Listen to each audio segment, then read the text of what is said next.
¿Qué tal? Muy buenos días, un gusto saludarle como todas las mañanas. De nuevo le damos la bienvenida a estas 2 horas de información bastante útil y entretenida para todos ustedes. Trabajamos el equipo para llevarles todas estas informaciones y bueno, le pedimos que se quede con nosotros. Ya usted vio el menú que le estábamos adelantando hace pocos minutos y bueno, como les estábamos diciendo, hay información para todos ustedes, hay emprendedores que hoy nos acompañan, también tenemos información útil en psicología también para que usted se quede con nosotros y ojalá que le sea de muchísima ayuda para toda la familia. Se espera que durante este miércoles, ya a mitad de semana, haya nubosidad entre parcial y total en la mayor parte de nuestro territorio nacional, pues obviamente dando pie a la estación lluviosa que ya pues ha iniciado en nuestro país, así que se espera que hayan lluvias en horas de la tarde y también en horas de la noche, así que a prepararse este miércoles ya 20 de mayo. Vamos a entrar en materia de una sola vez porque, como le adelantábamos al principio, las fobias, o todos en algún momento hemos sentido miedo en cualquier situación, por ejemplo, que requiera, no sé, un accidente, un terremoto o incluso ser víctima de un asalto. Son algunas de las situaciones que probablemente nos hacen sentir temor en la mayor parte de los casos. Pero ¿qué sucede cuando nuestro temor es hacia algo que no representa exactamente un peligro para la vida? Precisamente así es como se manifiesta una fobia y para hablarnos de este tema hoy nos acompaña la psicóloga Laura Chavarría. Si usted tiene alguna duda, tiene algún familiar que sufre constantemente de fobias, usted puede hacer su consulta a través de nuestro WhatsApp. El número telefónico que siempre le facilitamos es el 6087-7777. A ese número de teléfono usted puede enviar un video, ojalá que sea menor a los 30 segundos, que lo grabe de manera horizontal, así le podemos ver mucho mejor en la pantalla y recuerde bajarle el volumen al televisor para poder escucharle con mayor claridad. Laura, ¿cómo le va? Muchas gracias por la invitación y muy buen día. Dice que no sale a ningún lugar si no es para la casa de Buen Día. Solo para Buen Día. Eso es una muy buena señal, entonces, qué bien, muchísimas gracias. Ahora sí, en palabras sencillas, Laura, ¿qué es una fobia? Tal vez, Thais, podemos comenzar antes de definir fobia, definiendo qué es el miedo. El miedo es una emoción que naturalmente los seres humanos tenemos y que está diseñada para garantizar la supervivencia. Es decir, todas las personas en algún momento y en muchos momentos de nuestra vida sentimos miedo. Entonces, el miedo, ¿qué es lo que hace? El miedo lo que hace es protegernos de una amenaza. Si esa amenaza es real, en buena hora. Si, por ejemplo, yo me topo con una serpiente y siento miedo, eso me va a ayudar a preservar mi vida, porque hay un miedo ancestral que me dice que la serpiente puede ser venenosa y que puede atentar contra mi vida. Entonces, el miedo es importante reconocerlo como una emoción natural y como una emoción saludable, en muchos casos, que nos permite protegernos. Cuando estamos hablando de un trastorno de ansiedad, como una fobia, las fobias están clasificadas dentro de lo que conocemos como trastornos de ansiedad, vamos a decir que hay un miedo irracional, y yo ahorita voy a explicar qué es lo que quiere decir eso, y desproporcionado ante un estímulo que no representa un riesgo contra mi vida. Entonces, la persona que padece la fobia sabe que esa fobia es irracional. ¿Qué quiere decir esto? Por ejemplo, cuando hablamos una fobia a las mariposas. Entonces, la persona ve una mariposa diminuta y siente horror, siente terror, porque es un miedo desproporcionado. Pero esa persona, en su conciencia, en su mente, sabe que esa mariposa no va a atentar contra su vida. Y las personas que están alrededor a menudo tratan de ayudarla así. No es para tanto, si es solo una mariposa, no te va a matar, no te va a hacer daño. La persona que padece la fobia sabe eso a nivel racional, pero su emoción dice alerta. Nosotros hemos hablado de este tema de la fobia con mariposas porque eso le pasa precisamente a nuestro compañero Omar.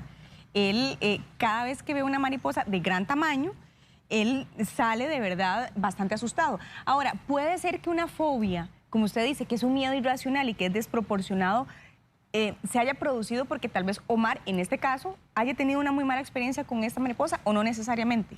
Vieras que no necesariamente, pero digamos que hay dos casos para tratar de indagar cuál es el origen de una fobia. El primer caso es que hay algún acontecimiento traumático que la persona a veces lo recuerda y a veces no, y en ese momento se empezó a construir la fobia. Entonces la persona dice, sí, es que yo tengo esta fobia porque cuando yo tenía tantos años a mí me pasó esto. Y recuerda el acontecimiento que fue el que aparentemente inició la fobia. Otras veces no. Lo que se ha demostrado es que en otras ocasiones la fobia se va construyendo, por decírtelo así, a lo largo del tiempo. Entonces es una fobia que comienza a generarse en la infancia como un miedo, todavía no es una fobia, y conforme van pasando los años y esa persona va teniendo algún contacto con ese estímulo, comienza a evitarlo y comienza a tener ese miedo desproporcionado, porque ese es el otro componente de la fobia. Hay una evitación. Entonces, yo aquello a lo que le temo, voy a evitarlo al máximo. ¿Qué es lo que provoca la evitación? Pues que la fobia y el temor siga creciendo. Que parecería, en la lógica convencional, lo contrario. Si yo tengo miedo a algo y lo evito, entonces el miedo me disminuye. En el caso de las fobias es al revés. Si yo tengo ese temor y evito, entonces la fobia más bien va creciendo y creciendo y creciendo, y esa persona... Estábamos hablando de la fobia de las mariposas. Hay personas cuya fobia llega a ser tan grande que ni siquiera pueden tolerar escuchar la palabra o imaginarla o ver una en caricatura. Entonces ya ahí estamos hablando de que ya la fobia está consolidada, por decirlo así. Entonces, ¿cómo hago para diferenciar la fobia de un miedo común? Por ejemplo, que, no sé, en mi caso a mí me dan miedo las cucarachas. Y horror y todo lo que uno se puede imaginar que sucede cuando ve una cucaracha, los gritos y demás, más si vuelan, ¿verdad? Pero digo, yo no trato de, si me tengo que enfrentar a ellas, me tengo que enfrentar. Pero ¿cómo hago para identificar que realmente es una fobia y que no es un miedo común?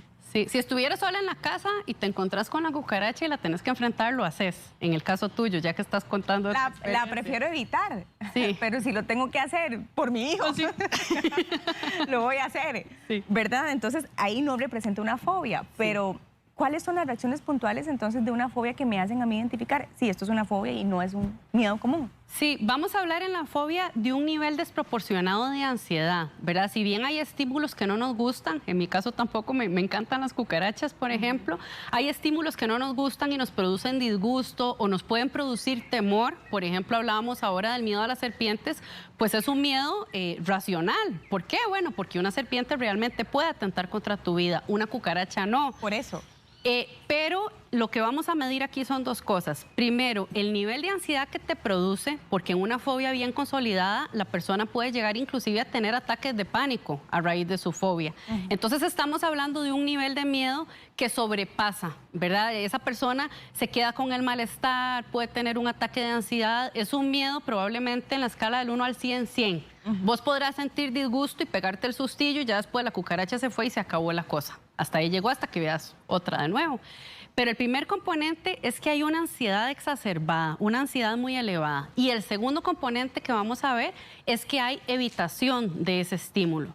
También puede ser que una persona que tenga una fobia tenga una parte obsesiva con esa fobia. Entonces piense mucho en la fobia, hable mucho de eso y eso lo que va a hacer, por supuesto, es alimentar el temor. Pero entonces estamos hablando de un miedo que va más allá del sustillo que te puedes pegar. Es un miedo desproporcionado y que está ligado con evitar contundentemente la situación. Entonces, puntualmente, no me voy a enfrentar a la fobia. Al contrario, voy a huir a la fobia. Puede ser que esté pensando constantemente en esa fobia, aunque no esté teniendo ninguna relación con lo que me hace sentir ese miedo desproporcionado. Correcto. Eso es una segunda característica. Correcto, correcto. Pero, y acordate, es muy importante tal vez aclarar que existen, digamos, entre las fobias, 3 grandes clasificaciones. Ajá. La primera es la fobia social. Y entonces imagínate qué duro para la persona que padece fobia social, porque cuando estás hablando de que el temor que tenés, desproporcionado, irracional y fuera de lugar, tiene que ver con el contacto con otros seres humanos, entonces es menudo reto para la persona que tiene fobia social. Entonces, en la primera parte de la clasificación vamos a ver la fobia social.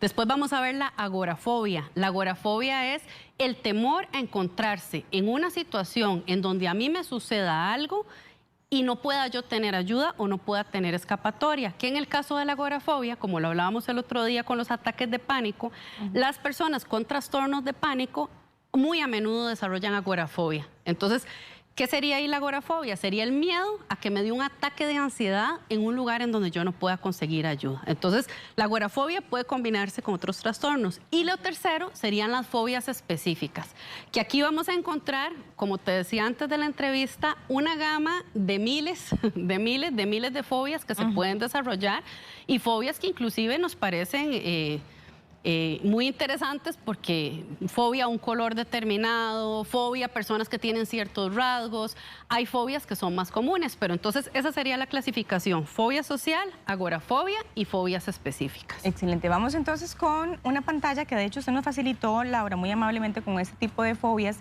que ya usted incluso las ha estado explicando. La social, ahí está la acrofobia, que es miedo a las alturas. Ajá.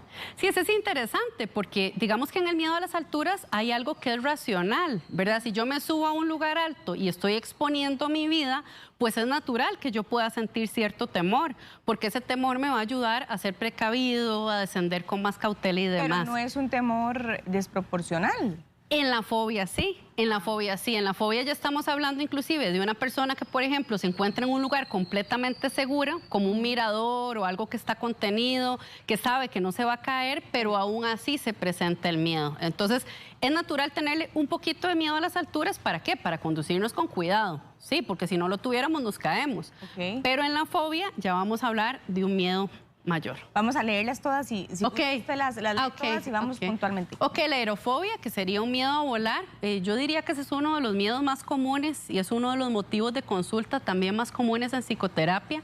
La aerofobia tiene varias vertientes. Hay personas que tienen fobia a volar porque tienen miedo a que les pase algún episodio en el avión y perder el control.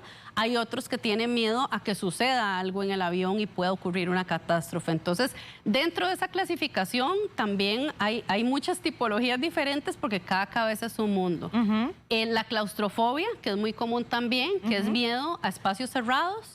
Y la agorafobia, que ya la conversamos un poquito, y bueno, la zoofobia, la hemofobia, que es el miedo a la sangre, el miedo a los fenómenos atmosféricos, que esas son personas que pasan muy angustiadas porque están viendo nubes, están percibiendo que hay viento y eso les angustia tremendamente. El miedo también a las intervenciones odontológicas, que muy a menudo tiene que ver con situaciones traumáticas, y el miedo a la muerte. Que ese es un miedo, pues que es racional hasta cierto punto y todos lo tenemos, pero las personas que ya tienen ese miedo instalado como una fobia, pues la pasan muy mal porque pasan pensando constantemente en eso. ¿Todos tenemos fobias, Laura? Yo diría que casi todos. No te podría decir que todos así generalizadamente, pero yo diría que casi todos podemos contar con alguna fobia. ¿Y es posible que una fobia se pueda superar? ¿Es posible que una persona de pequeño tuvo fobia, no sé, a las ranas y ya de grande ya no? Sí, se puede superar. Es interesante también saber que muchas de esas fobias son aprendidas. Porque vos ves fobias, por ejemplo, que tenía la abuelita y luego tiene la mamá y luego yo tengo la misma fobia. Entonces, ¿es hereditaria? Esa es una pregunta también interesante porque no ha sido totalmente comprobado. Yo diría que el factor que más pesa es un factor de aprendizaje. Si yo desde pequeñita vi a mi abuelita gritando porque había un ratón y mi mamá gritaba también, yo también voy a gritar. Entonces, hay un componente de aprendizaje social que no nos podemos perder y que es el que tiene que ver con que la fobia se consolide también de una generación a otra. ¿Se aprende con lo que usted me está diciendo entonces? Sí, se podría aprender como una memoria traumática, ¿verdad? No es un aprendizaje bonito, pero es algo que yo como niño, si yo crezco viendo eso y una vez más aprendo a que ese estímulo es amenazante y lo incorporo como si fuera mío. Y hay familias que tienen una fobia determinada en varias generaciones. ¿Cuál es la razón por la que una fobia no se logra controlar, Laura? La razón por la que no se logra controlar es porque el miedo, como decíamos al principio, es irracional. Entonces, cuando tratamos de convencernos de que ese estímulo no es amenazante, de que no va a pasar lo que estamos temiendo, la emoción no lo acepta, ese convencimiento que viene de la mente. Desafortunadamente, para algunas cosas funcionamos escindidos o separados, la razón por un lado y la emoción por otra. Las fobias son un ejemplo perfecto para eso. ¿Por qué? Porque la persona puede intentar decir, no, pero si esto nada más es una mariposa, y eso es lo que le dice la gente, eso nada más es una mariposa, ve que no hace nada, ven y tocalo, o inclusive un perrito que puede ser muy bonito y muy tierno para otras personas, una persona con una fobia se va a sentir aterrorizada ante ese mismo estímulo. Entonces, lo primero es el miedo desproporcionado y desconectado de esa parte que lo quiere racionalizar, y lo segundo, contundentemente, es el tema de la evitación. En una persona, por ejemplo, con fobia social, lo que va a hacer por excelencia es evitar el contacto con nuevas personas. No va a tomar la iniciativa, se va a limitar en sus espacios, se va a aislar socialmente. ¿Y qué es lo que eso va a provocar? Que en lugar de solucionar la fobia se va a hacer mucho más grande y conforme vaya pasando el tiempo, le va a costar mucho más. Ve lo que nos dice Katia. Ella dice, tengo fobia a todos los animales, aunque sean inofensivos. Pajaritos, conejos, mariposas, perros. Dice que no los puede tocar ni tampoco que se le pueden acercar. ¿Qué puede hacer ella? Porque dice que le causan muchos problemas con los demás. Le dicen que ella se hace la víctima. Y eso me da pie a mencionar algo que nuestros compañeros siempre dicen, ¿verdad? A veces la gente juega con eso. A veces la gente cree o les parece hasta gracioso hacer bromas. En el caso de Katia, que ella dice que le da temor los animales que sean inofensivos, animales que tal vez no representen, como usted estaba diciendo, un peligro. ¿Creen que tiene algo de gracia burlarse? Sí, o hacerle una broma y tirarle a algún animal. Correcto. O alguna cosa Entonces, así. ella hace una pregunta puntual. ¿Qué puede hacer cuando incluso los demás creen que ella se está haciendo la víctima? Sí, la respuesta a eso siempre es comenzar a enfrentar con los recursos que ella pueda. En el momento en el que yo no enfrento, mi miedo crece. Entonces, ¿cómo puedo comenzar a enfrentar? Por ejemplo, hay una técnica que se ha usado en psicología desde hace muchísimos años que se llama desensibilización sistemática, que se ha usado mucho en el tratamiento de fobias y se usa en conjunto con diferentes enfoques, que consiste en construir una escala de ansiedad. Entonces, digamos que en esa escala de ansiedad, el 100 es tocar el animal, pero el 10 podría ser decir el nombre del animal o imaginármelo, y tal vez el 20 sería ver una caricatura del animal. Entonces se va colocando en una escala de enfrentamiento y poquito a poco la persona se va preparando para ir subiendo esa escalera. Primero, para decir el nombre del animal cuantas veces sea necesario hasta que ya no sienta el susto. Después de que logre eso, entonces puede ver la caricatura, después puede ver el peluche y finalmente va a poder enfrentar el estímulo. Hay muchas fobias que se vuelven tan grandes que la persona solo sale adelante con ayuda terapéutica. Y esto se puede referir a dos áreas: psicología, psicoterapia y muchas veces también medicación, tratamiento farmacológico. ¿En qué casos entonces el tratamiento farmacológico es necesario? Yo diría que en los casos en los que la persona ya ha hecho varios intentos de solucionar el problema, inclusive con ayuda profesional, y no lo logra porque el miedo le sobrepasa. Entonces, en ese caso, el profesional de referencia debe ser un médico psiquiatra al que se le debe de hacer la consulta. ¿Para qué? Para que haya un acompañamiento farmacológico y ese acompañamiento farmacológico la estabilice y de esa manera ella se sienta más fortalecida para enfrentar esos estímulos. Pero sí se pueden superar. Usted le está dando recomendaciones a doña Katia para que ella lo enfrente, pero quisiera también tomar la consulta de doña Rox, que pregunta, ¿qué le podemos decir entonces a quienes rodean a personas con fobias que pueden incluso hasta ridiculizar por los síntomas que las personas con fobia expresan o sienten, ¿verdad? ¿Qué debe hacer quien está al otro lado? Sí, yo diría que ahí el componente fundamental, y es algo que nos cuesta mucho entender, es la empatía, que quiere decir hacer el ejercicio de ponernos en los zapatos de la otra persona. Porque los seres humanos tenemos la tendencia a pensar que lo que nosotros creemos es la realidad y punto, y así es como debe de ser. Entonces, no logramos entender que para esa persona que está experimentando el miedo es un miedo significativo y que muchas veces llega inclusive a inhabilitarlo en su vida. Entonces, aplicar y aprender la empatía, ¿para qué? Para decirme, bueno, tal vez yo no lo entiendo, tal vez para mí es insignificante, tal vez para mí no representa ningún reto, pero para esta persona sí lo representa.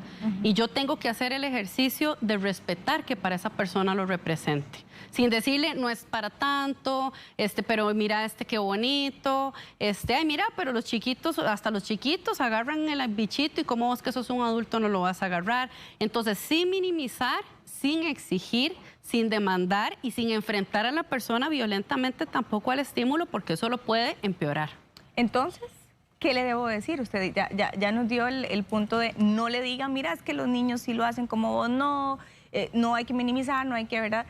Entonces, usted tiene un momento de fobia en este momento. ¿Qué le debo decir yo a usted? Tal vez le puedo decir, me es difícil de comprender lo que estás sintiendo porque yo no comparto el mismo sentimiento de temor que estás compartiendo vos, pero lo respeto.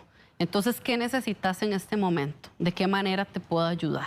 Eso sería lo más compasivo y lo más empático que podemos hacer, porque muchas veces esas buenas intenciones, así como lo hablábamos con los ataques de ansiedad, más bien empeoran la situación. Entonces, en cualquier trastorno emocional o mental, lo mejor que yo puedo hacer para acompañar a una persona es ser respetuosa con lo que está pasando en su interior, que yo no lo puedo entender ni lo siento, pero lo puedo respetar, y preguntarle qué necesita. No dar consejos innecesariamente, porque esa es otra que hacemos, ¿verdad? Entonces comenzamos, puedes hacer esto y puedes hacer esto y deberías de hacer esto.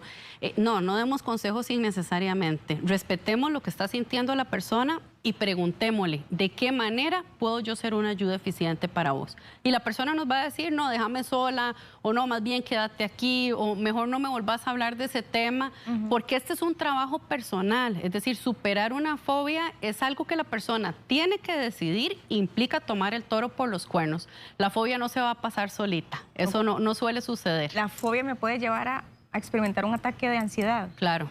¿Siempre o no? No en todos los casos, pero muy a menudo. Porque entonces la persona a veces con solo pensar en el estímulo, o si le toca verlo, por ejemplo en la fobia social, que es una de las fobias más complejas, porque si mi fobia es hacia, por ejemplo, los ascensores, que esa es una fobia muy común también. Entonces, ¿qué es lo que va a saber una persona que tiene fobia a los ascensores? Va a evitar a toda costa el ascensor y va a subir los 20 pisos por las escaleras de emergencia, pero de alguna manera logra lidiar con la fobia a través de la evitación, hasta que se encuentra un edificio pues que no tiene acceso a escaleras de emergencia. Pero en el caso de la fobia social, la persona va a tener que lidiar con personas todo el tiempo. Entonces, es un estímulo que no puedes evitar. Entonces, ¿qué es lo que va a pasar? Que muy a menudo se va a acompañar de una ansiedad muy alta, y esa ansiedad en el número 100 puede ser fácilmente un ataque de ansiedad. Por supuesto que sí. Ale Monterrosa precisamente nos está preguntando cómo se trata la fobia social. Sí, la fobia social se trata con tratamiento psicológico, eso es muy importante. Aquí necesitamos desestigmatizar el tema de la salud mental, es algo que hemos venido mucho hablando en las entrevistas de las diferentes patologías y demás, pero hay algo que tenemos que entender: la salud mental es tan importante como la salud física. Entonces tenemos que comenzar a hablar de temas de salud mental, tenemos que comenzar a tomar el toro por los cuernos en esa parte, porque así como cuando nos duele algo físicamente, vamos a la consulta médica, así lo mismo tenemos que hacer con los dolores y las molestias emocionales. Y ese toro hay que agarrarlo por los cuernos. La fobia social no se va a pasar solita, es algo que va a implicar un proceso de autoconocimiento y un proceso de acompañamiento. Que no es que el psicólogo le va a decir qué hacer, porque ese es otro mito que tenemos. No, yo no voy a ir para que a mí me digan lo que yo tengo que hacer. Los psicólogos no hacemos eso. Lo que hacemos es acompañar a la persona para que esa persona pueda encontrar sus recursos y aprender herramientas. Todas las personas tenemos formidables recursos internos, tenemos que aprenderlos a usar. Entonces, mi consejo sería que busque ayuda profesional. También nos están preguntando, aquí está Kate, dice: es normal tener varias fobias. Yo tengo fobia a los gusanos, a las alturas. Dice que no soporta incluso la idea de pensar en meterse al mar o a algún sitio donde sus pies no sientan la profundidad. Entonces, usted mencionó muchas fobias ahora con la pantalla que teníamos. Es probable que una persona como Kate tenga muchas fobias. Sí, hay personas que pueden tener varias fobias a la vez. Inclusive hay fobias que van como cambiando con el tiempo. Entonces, antes cuando estaba en el colegio la fobia era esto, y ahora tal vez ya eso no me produce tanto miedo, pero se cambió por esto. Entonces, por eso es que te decía que cuando yo asumo un papel pasivo y digo, ay, ya se me va a pasar, generalmente no se va a pasar. Lo que va a pasar es que puede cambiar de forma o de estímulo, y que con la evitación más bien se puede acrecentar con el tiempo. Ok. Usted decía que una de las fobias más complejas es la fobia social. Entonces, tal vez nos pueda decir en escala cuáles son las fobias que realmente son más complejas.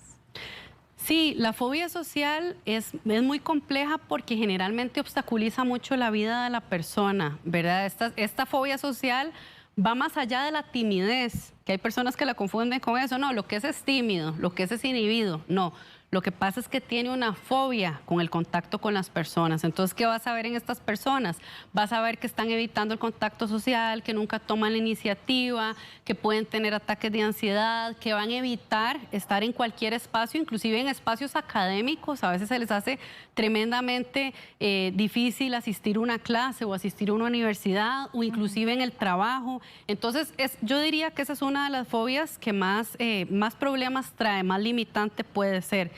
Hay fobias hacia cosas que no son tan habituales, como por ejemplo la fobia a que me saquen sangre, ¿verdad? Entonces, en el momento en que me tengan que sacar sangre, tendré que enfrentarla y probablemente tendré el ataque de ansiedad y demás, pero posiblemente pase un tiempo hasta que me vuelvan a sacar sangre. Entonces, eso se condensa en un momento en el que tengo que enfrentar el estímulo. La fobia social está presente todo el tiempo. Entonces, hay otra fobia que ha sido curiosamente común, que es la fobia a vomitar.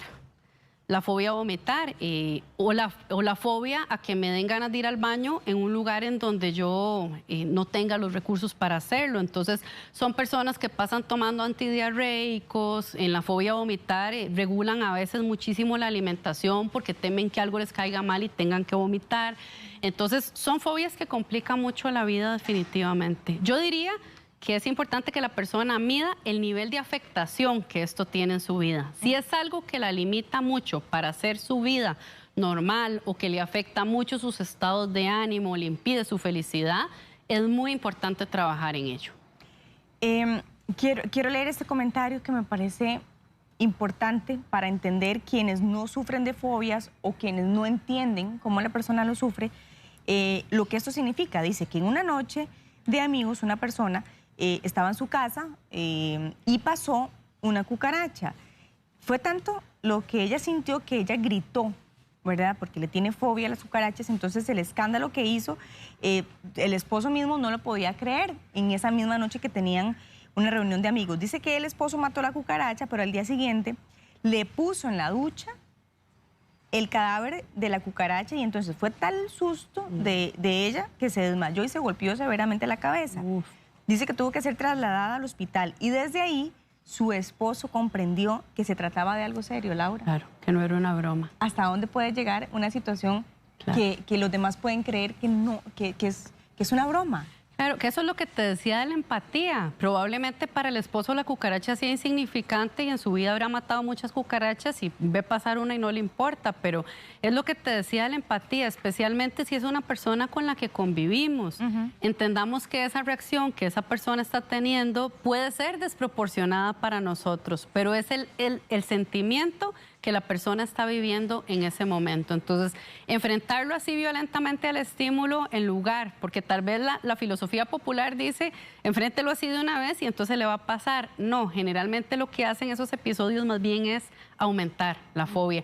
Claro que hay que enfrentarla, pero hay que enfrentarla de una forma planificada, diferente, con la persona se va preparando, que no es lo mismo que enfrentarla de esa manera. Tenemos un video de una televidente que le tiene pavor a los geckos, Vamos a escuchar. Hola, muy buenos días. Vieras que, bueno, en cuanto a la fobia, acá en la casa hay geckos, de esas que son como lagartijas. Yo les tengo pavor, de hecho, en parte de pavor les tengo asco. Pero es mala fobia porque cuando yo entro al baño, al cuarto, siempre me fijo a ver si no hay, y si veo alguno, no entro más. Y o sea, es que siento escalofríos. ¿Qué podría ser en ese caso? Porque realmente es una fobia súper extrema. Claro. Ella tal vez dice que es una fobia súper extrema, pero generalmente pues es una fobia y que a veces hasta uno tiende a clasificar como, ay, ¿cómo? ¿Pero por qué tanto? Tan así no, pero realmente ella lo siente y como usted decía, hay que respetar y nosotros mismos conocer qué herramientas tenemos. En el caso de ella, ¿qué puede hacer, Laura? Sí, que quede claro que cuando estamos hablando o estamos usando la palabra fobia, ya estamos diciendo que el miedo es extremo.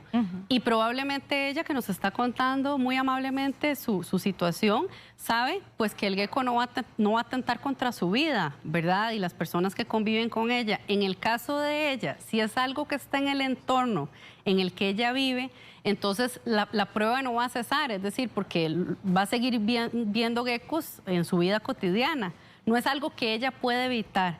Entonces ahí el reto sería comenzar ella a prepararse y saber que ella tiene recursos adentro para poquito a poco enfrentar el estímulo y perderle el miedo.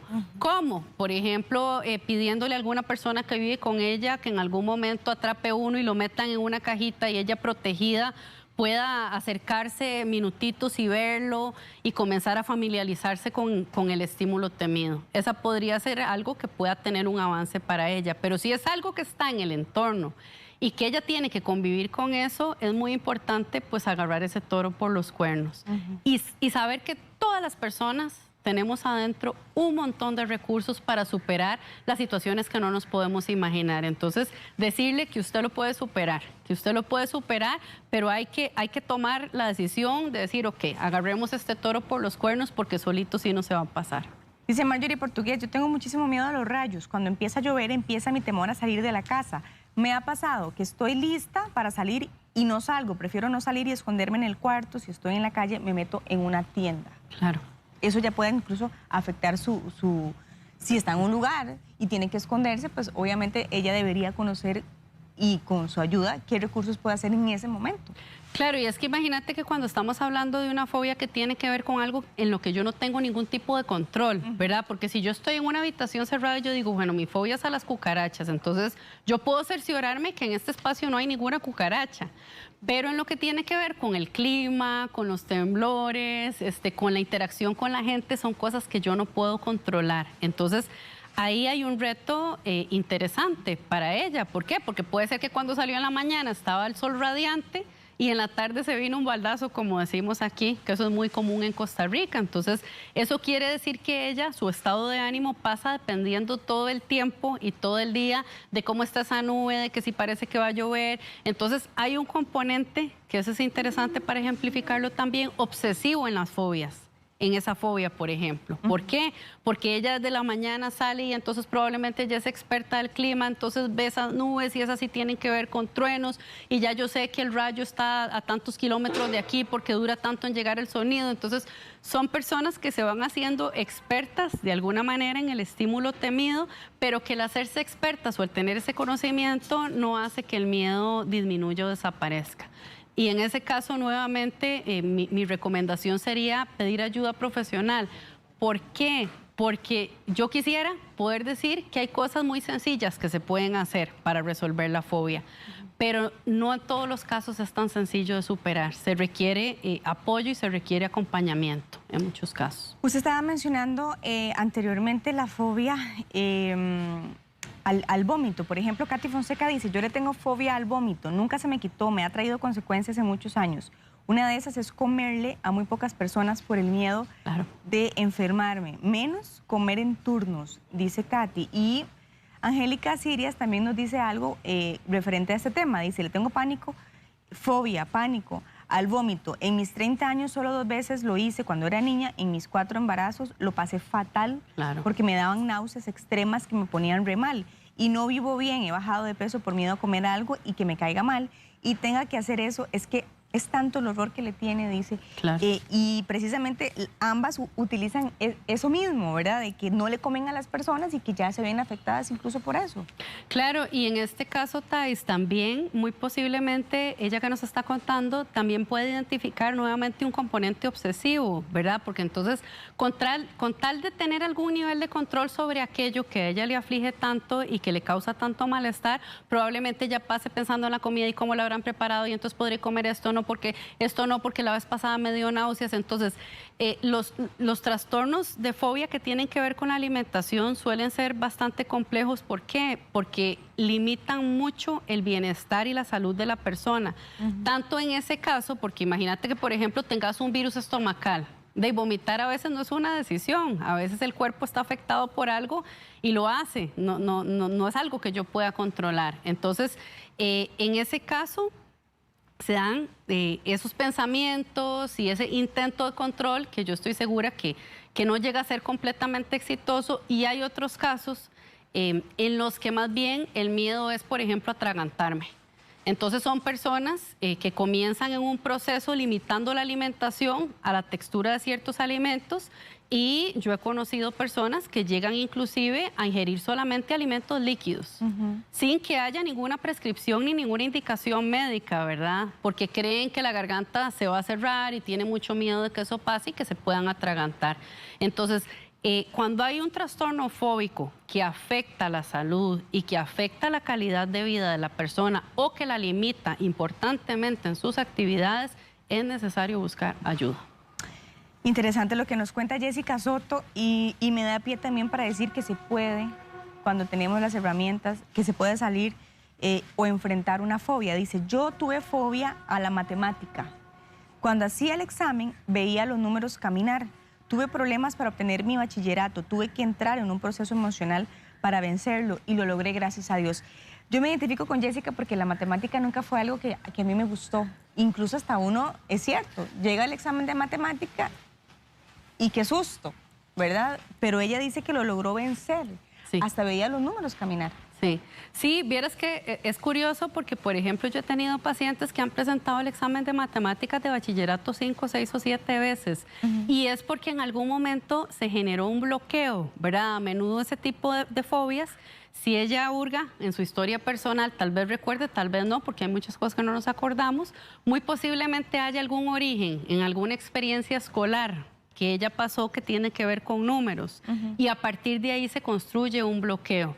En ese caso, es un excelente ejemplo para decir, podemos o debemos convivir con la fobia. Si esa fobia, por ejemplo, a mí me impide sacar mi bachillerato y me impide prosperar porque yo no puedo buscar el trabajo que quiero, porque no puedo seguir estudiando, entonces vale la pena ponerle atención y vale la pena buscar ayuda, así como lo hacemos con las enfermedades físicas. Esto es tan importante como eso. Tenemos a William en video. Él tiene una fobia a viajar en la parte trasera del carro, así que vamos a escuchar a William. Buenos días, mi nombre es William, es para hacer la consulta. Yo tengo 30 años aproximadamente de manejar buseta de turismo, y he notado en los últimos 6 meses que tengo una situación. Mientras yo vaya manejando, puedo llevar los vidrios arriba, aire acondicionado, y no tengo ningún problema. Pero he notado en los últimos 6 meses que si viajo en la parte de atrás, sí tengo un problema de que siento que me estoy ahogando, que se me aprieta el pecho, peor aún si la buseta va llena de gente. He llegado al extremo de que me he tenido que bajar de la buseta. Y por ejemplo, si tengo que tomar un autobús, peor aún si es una ruta larga, me tengo que cerciorar primero de que haya espacio en los primeros lugares, porque si viajo en la parte de en medio o atrás. Muchas gracias a don William. Como para recapitular, dice que tiene 30 años de trabajar en manejar busetas de turismo, pero que en los últimos meses se ha dado cuenta que esto de viajar atrás representa realmente un temor irracional. Claro, yo no sé en este caso que nos cuenta don William si podríamos clínicamente conceptualizarlo como una fobia, ¿verdad? Porque de repente también nos da la tentación de decir todo lo que nos da miedo entonces es una fobia. Lo que pareciera estar teniendo él es un ataque de ansiedad cuando se coloca en el asiento trasero, y que tiene mucho sentido con algo que él nos contó. Él está acostumbrado a ser el que tiene el control de la buseta, él está acostumbrado a ser el que maneja.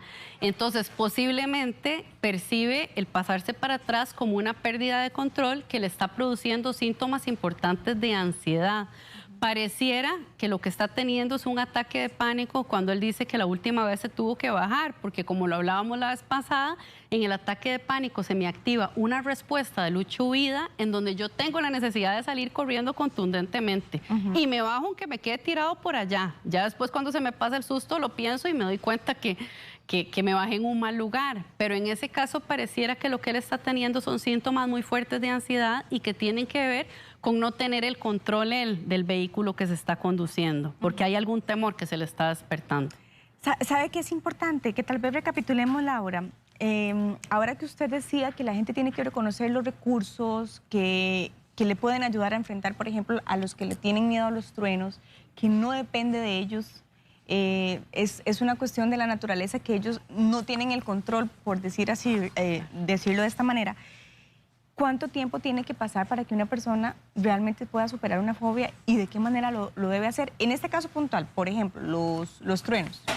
Sí, hay una pregunta que yo creo que siempre aplica con sabiduría para todas las situaciones de la vida, que es de esta situación, ¿qué puedo controlar y qué no puedo controlar? ¿Verdad? Porque en el momento en el que yo parto esa línea, inclusive ahora, pues de una fobia que no hemos hablado, que es la fobia a las bacterias o la fobia a los microbios, y que ahora con el tema del COVID está exacerbado en muchas personas, yo me hago la pregunta, ¿qué puedo controlar y qué no? ¿Puedo yo controlar que se vaya el virus? No, no lo puedo controlar. ¿Puedo yo controlar tomar las medidas de seguridad y lavarme? Sí, sí lo puedo controlar. Entonces, ¿qué puedo controlar de esta situación y qué no? En el caso de los fenómenos climatológicos no podemos controlar absolutamente nada. Entonces, esa sería una primera pregunta que nos podemos hacer.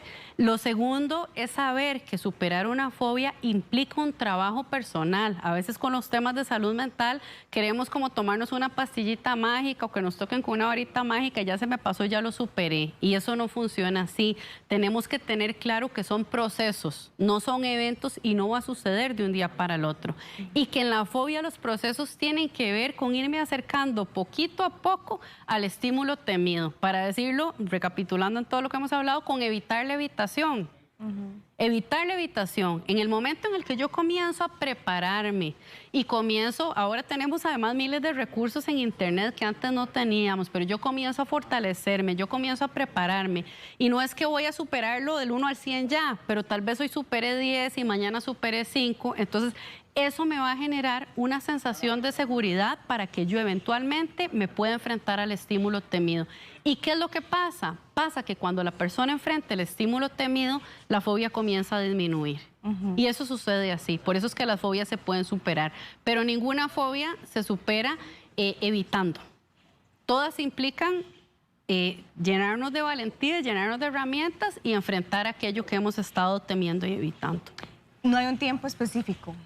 No hay un tiempo que la persona diga, ya lo estoy enfrentando. Es decir, ¿cómo va el avance con respecto a la fobia? Sí, yo diría que más que depender del tiempo, depende de los recursos que esa persona esté habilitando para superar la fobia. ¿Cuáles recursos? Tanto los recursos que esa persona tiene adentro y el coraje que va desarrollando, como los recursos que pueda buscar afuera, que ya mencionamos. ¿Cuáles podrían ser? Definitivamente psicología, ayuda con psicoterapia, acompañamiento psicológico y en muchos casos también ayuda farmacológica a través de psiquiatría. Entonces, cuando yo ya tengo ese combo, yo me propongo y entonces vamos con técnicas y vamos con herramientas para adelante. Depende más de eso que del tiempo. Hay una pantalla que precisamente habla de esto, de las recomendaciones para tratar la fobia, que creo que es importante que ustedes o lo tomen pantallazo o lo apunten, que a veces escribir está bien. Y usted nos las dice, Laura, que creo que es importante repasar. Sí, claro. Lo primero que hablábamos se refiere precisamente a evitar la evitación, ¿verdad? ¿Qué es lo que decís con mirar el miedo a la cara? Cuando miramos el miedo a la cara de un solo tiro, como en el caso de esta televidente que nos escribió de la cucaracha, y más bien el tema empeoró cuando ella vio la cucaracha muerta, esa no es una buena forma de mirar el miedo a la cara. La mejor forma de mirar el miedo a la cara es entrar en contacto con los recursos y proponerme yo a superarlo. Esa es la mejor forma.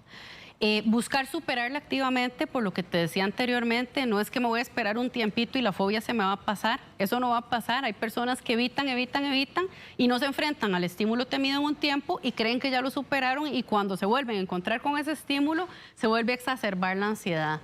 Y el otro es pues evitar convertirme en un disco rayado en el tema de la obsesión, porque decíamos que la fobia tiene un alto componente obsesivo. Entonces, si yo paso pensando en eso y me doy cuenta que la mayoría de mis pensamientos y de mis conversaciones tienen que ver con eso y paso buscando de eso, entonces no para superarlo, sino para quedarme ahí. Entonces, eso en lugar de crear una mejoría va a provocar que haya un empeoramiento. Muchísimas gracias, Laura. Creo que como conclusión, una persona se debe acostumbrar a vivir con fobia. Yo diría que no. Yo diría que no debemos de acostumbrarnos nunca a vivir con aquello que nos pese en el corazón, ni que nos limite, ni que no nos permita hacer o vivir con el potencial que realmente tenemos. Entonces, buscar ayuda. Si siento que esto me sobrepasa, buscar ayuda. Usted nos dio una frase que yo quisiera que tal vez nos quede bien grabada y que tal vez en casa no se les olvide, ¿verdad? Y ahí está en pantalla. Sí, esa es una frase muy linda que tiene su origen en terapia breve estratégica, que es: el miedo mirado a la cara se convierte en valor y el miedo evitado se convierte en pánico. Eso ya se ha corroborado que las personas que se preparan y enfrentan su fobia desarrollan resiliencia, desarrollan coraje.